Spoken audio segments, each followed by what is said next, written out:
ஜனாதிபதி அனுரகுமார திசாநாயக்கவின் அழைப்பின் பேரில் மாலைத்தீவு ஜனாதிபதி கலாநிதி மொஹமட் மொய்சு கடந்த 3ஆம் திகதி நாட்டுக்கு வருகை தந்தார். அவரை வரவேற்கும் உத்தியோகபூர்வ நிகழ்வு கடந்த 4ஆம் திகதி இடம்பெற்றது.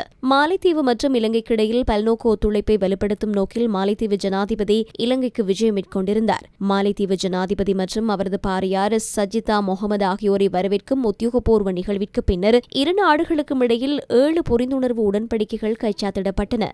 சுகாதாரம், சுற்றுலா, பாதுகாப்பு உள்ளிட்ட பல துறைகள் குறித்து 7 ஒப்பந்தங்கள் கைச்சாத்திடப்பட்டன. பின்னர் இரு நாட்டு ஜனாதிபதிகளும் கூட்டு ஊடக சந்திப்பிலும் கலந்து கொண்டனர். அதன்போது கருத்து வெளியிட்ட ஜனாதிபதி அனுரகுமார திசாநாயக்க மாலைத்தீவு உயர்ஸ்தானிகர் ஆலயம் ஒன்று இலங்கையில் ஸ்தாபிக்கப்படும் என குறிப்பிட்டார்.